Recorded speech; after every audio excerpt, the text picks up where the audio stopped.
Hello everyone, welcome to agri roots. हमारा आज का टॉपिक है ग्रीन मैन्योर। तो ये ग्रीन मैन्योर होते क्या है? जब हम प्लांट्स को यूज़ करते हैं as source of nutrients,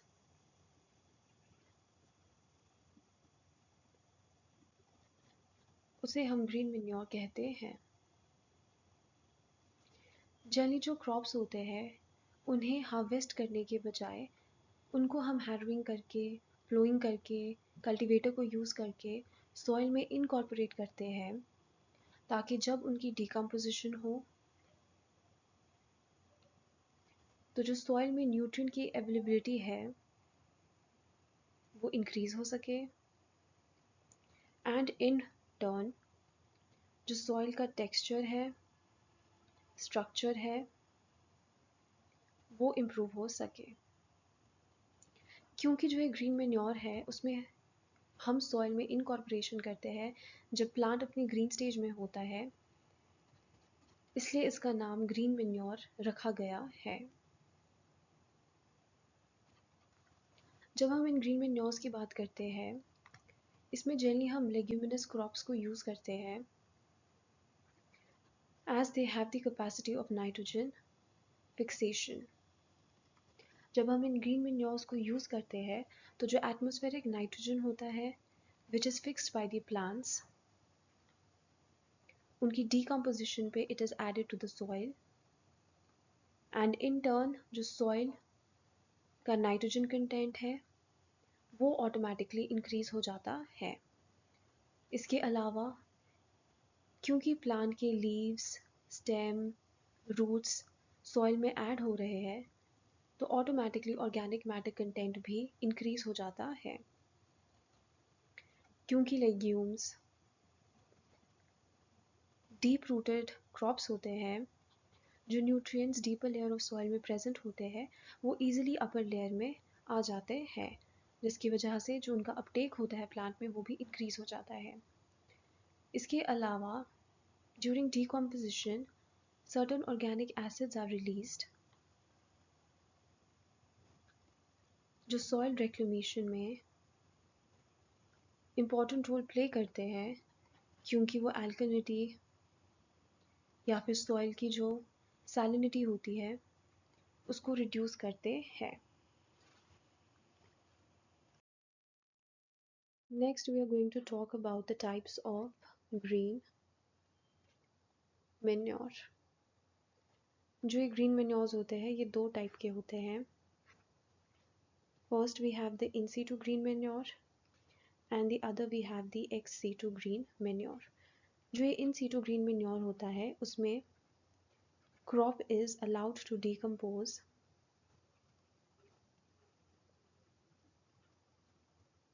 where it is grown।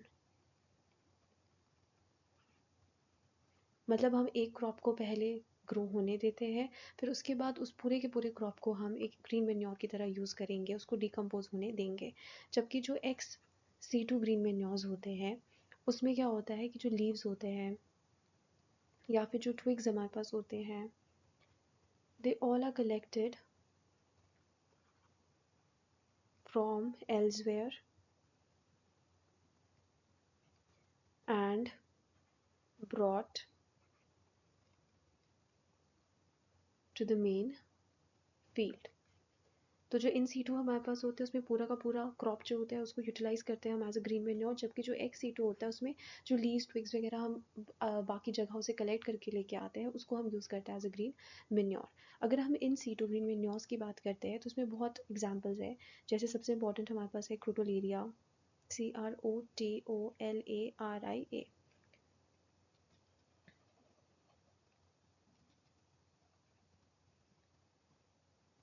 क्रोटोलेरिया जंसिया, जिसको हम सन हेम्प भी कहते हैं, ये about 80 to 84 kilogram per hectare nitrogen fix करता है।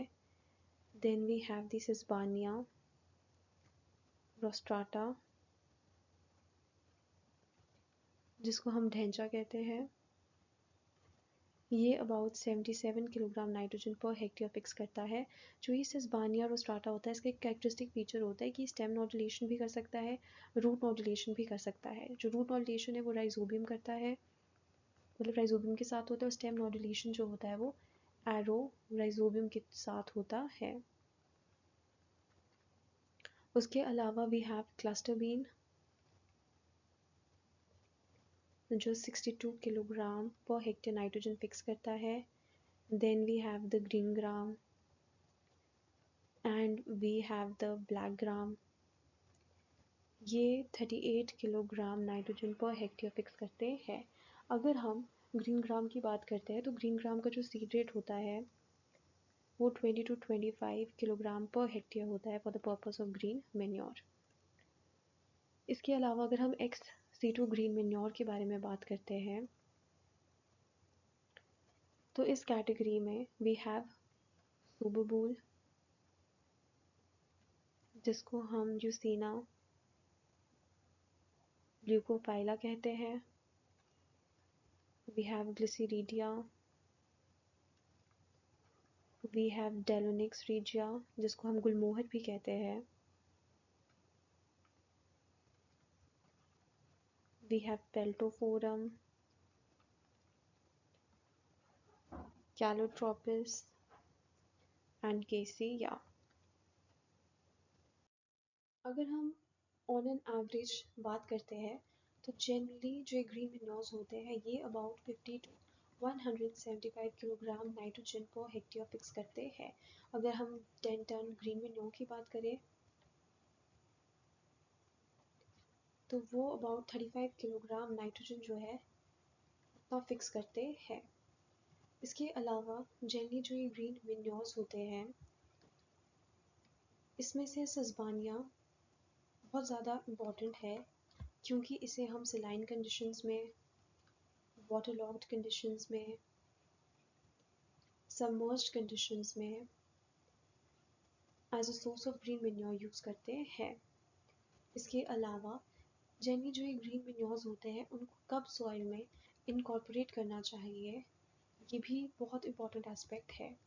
हमें पता है कि जैसे प्लांट की ग्रोथ होती है वैसे ही उसमें न्यूट्रिएंट्स का कंटेंट भी इंक्रीज होता है, और साथ ही साथ सेल्यूलोज, हेमीसेल्यूलोज, लिग्निन, ये सब भी इंक्रीज होता है। जब ये सेल्यूलोज, हेमीसेल्यूलोज और लिग्निन प्लांट में बहुत ज़्यादा हाई होता है तो डीकम्पोजिशन बहुत ज़्यादा स्लो हो जाती है।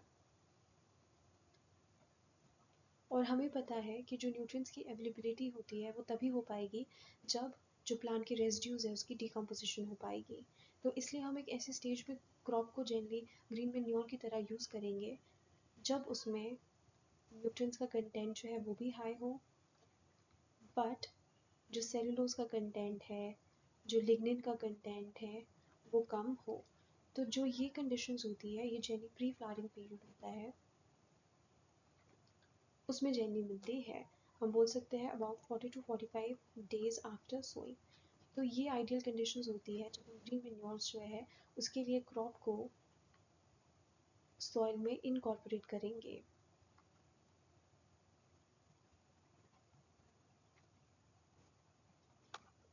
तो हम बोल सकते हैं that what is the ideal time period during which a crop can be used as a green manure. So we would say that about 40 to 45 days after sowing, जब उसमें न्यूट्रिएंट्स का कंटेंट जो है वो भी ज़्यादा हो और सेलुलोज और लिग्निन हेमी सेलुलोज का कंटेंट जो है वो कम हो, ताकि जो डिकम्पोजिशन है वो आसानी से हो सके। नेक्स्ट, अब हमें ये तो पता चल चुका है कि जो XC2 ग्रीन मेन्योर है वो क्या होता है, In-situ ग्रीन मेन्योर जो है वो क्या होता है। अब हमें पता होना चाहिए कि कौन सी कंडीशन में हम XC2 ग्रीन मेन्योर को यूज़ करेंगे और कौन सी कंडीशन में हम In-situ ग्रीन मेन्योर है उसे यूज़ करेंगे। हमें पता है ग्रीन मेन्योरिंग में डिकम्पोजिशन जो है वो बहुत इंपॉर्टेंट प्रोसेस रहता है, क्योंकि ये डिकम्पोजिशन प्रोसेस ही है जिसकी वजह से जो न्यूट्रिएंट्स है जो लॉक फॉर्म में रहते हैं, जैसे नाइट्रोजन प्रोटीन में होता है, फॉस्फोरस जो है फॉस्फोलिपिड्स के फॉर्म में होता है, ये अवेलेबल फॉर्म में कन्वर्ट हो पाते हैं। जो डिकम्पोजिशन होता है उसके लिए कुछ ऑप्टिमम मॉइस्चर कंडीशंस की रिक्वायरमेंट रहती है, और कुछ ऑप्टिमम टेम्परेचर कंडीशंस जो है उसकी भी रिक्वायरमेंट रहती है। जैसे अगर हम सबसे पहले ड्राई कंडीशंस की बात करेंगे तो ड्राई कंडीशन होगा उसमें मॉइस्चर तो कम रहेगा, मॉइस्चर कम रहेगा तो डिकम्पोजिशन प्रोसेस जो है वो भी स्लो रहेगी। अगर हम ऐसे केस में इन सीटू ग्रीन मेन्योर को यूज़ करते हैं तो इन सीटू में हम इंटायर प्लांट को हम यूज़ करते हैं एज अ ग्रीन मेन्योर, क्योंकि पूरे प्लांट की इनकॉर्पोरेशन सॉइल में होती है। तो इस केस में बायोमास जो हमारे पास होगा वो प्लांट का ज़्यादा रहेगा, बायोमास ज़्यादा हमारे पास है, ठीक है, मॉइस्चर जो हमारे पास है वो कम है। तो ये इससे जो है क्या होगा, जो डिकम्पोजिशन प्रोसेस हमारे पास है वो बहुत ज़्यादा स्लो हो जाएगी। जबकि अगर हम इन ड्राई कंडीशन में XC2 ग्रीन मेन्योर को यूज़ करते हैं जिसमें हम सिर्फ लीव्स ट्विग्स जो है उनको यूज़ करें तो जो बायोमास है वो कम रहेगा, मॉइस्चर क्योंकि ड्राई कंडीशन है हमारे पास है, ठीक है, वो भी कम है, तो जो डिकम्पोजिशन होगी वो फास्टर रहेगी, ठीक है। इसके अलावा अगर हम इरीगेटेड कंडीशंस की बात करते हैं या फिर हम रेन फेड कंडीशंस जो हमारे पास है उसकी हम बात चेक करते हैं तो इसमें मॉइस्चर जो हमारे पास है, ठीक है, वो बहुत ज़्यादा है। अगर हमारे पास है मॉइस्चर जो हमारे पास है ज़्यादा है तो हम इसमें इन सीटू मेथड जो है उसको प्रेफर करेंगे। तो हमने ये समझ लिया है अब की जो ड्राई कंडीशंस होती है, ठीक है, उसमें हम XC2 मेथड प्रेफर करते हैं और जो इरीगेटेड कंडीशंस होती है, रेन फेड कंडीशंस होती है, उसमें हम XC2 मेथड जो है प्रेफर करते हैं। उसके अलावा जो माइक्रोब्स हमारे पास होती है वो भी डिकम्पोजिशन के लिए रिस्पॉन्सिबल होता है और जनरली जो माइक्रोब्स होते हैं 35 डिग्री सेल्सियस जो होते हैं उस पर सबसे बेस्ट डिकम्पोजिशन करते हैं। तो हम बोल सकते हैं कि जब हाई टेम्परेचर रहेगा, मतलब समर्स का जो टाइम हमारे पास होता है सबसे ज़्यादा बेस्ट होता है डिकम्पोजिशन के लिए और ग्रीन मेन्योर्स जो है उनको सॉइल में ऐड करने के लिए। अब जनरली जब हम क्रॉप जो हमारे पास की हम साइकिल की बात चेक करते हैं तो जो हमारे पास एक खरीफ का, ठीक है, रबी और खरीफ का साइकिल हमारे पास होता है उसको हम प्रेफर करते हैं। जैसे जो रबी क्रॉप्स हमारे पास होगी उसकी जो हमारे पास है हार्वेस्टिंग हमारे पास होगी वो हम कब करेंगे, अप्रैल में करेंगे। और जो हमारे पास एक खरीफ क्रॉप्स होंगी उनकी जो सोइंग हमारे पास होगी वो हम कब करेंगे, जून में करेंगे। तो जो ये अप्रैल से जून के बीच का टाइम जो हमारे पास है रह चुका है, अप्रैल से जून तक के बीच का टाइम रह चुका है, उसमें जनरली हम ग्रीन मेन्योरिंग जो है करना प्रेफर करेंगे। क्योंकि इस टाइम पे क्या होगा कि हम कोई भी क्रॉप्स, किसी भी क्रॉप को सॉइल में जो है उसे ग्रो नहीं करेंगे। तो इस टाइम पे अगर हम ग्रीन मेन्योर्स जो है उनको ऐड कर देंगे सॉइल में तो वो 10 to 15 days लेगा आराम से डिकम्पोज होने के लिए। तो जब हम खरीफ सीजन में एक नए क्रॉप को ग्रो करेंगे तो उसमें जो न्यूट्रिएंट्स की अवेलेबिलिटी है वो भी इंक्रीज हो पाएगी, ठीक है। तो फिर हम बोल सकते हैं कि जो ये वाला टाइम हमारे पास होता है या फिर हम बोल सकते हैं कि अबाउट 1 week जो हमारे पास होता है बिफोर सोइंग हमारे पास होता है और खरीफ क्रॉप, वो हमारे पास है आइडियल टाइम हमारे पास होता है ग्रीन मेन्योरिंग जो है करने का। तो हमें समझ आ चुका है कि ड्राई कंडीशन में हम XC2 मेथड को यूज़ करेंगे, इरिगेटेड में INC2 को यूज़ करेंगे, ठीक है। जो समर का टाइम हमारे पास होता है वो सबसे ज़्यादा बेस्ट हमारे पास होता है ग्रीन मेन्योरिंग करने के लिए। तो आज के इस टॉपिक में हमने पूरा ग्रीन मेन्योर के बारे में जो भी इंपॉर्टेंट टॉपिक्स हैं जिससे एग्जाम्स में क्वेश्चंस आ सकते हैं उनके बारे में पढ़ा। So that's all for today. If you like the video don't forget to subscribe. Thank you.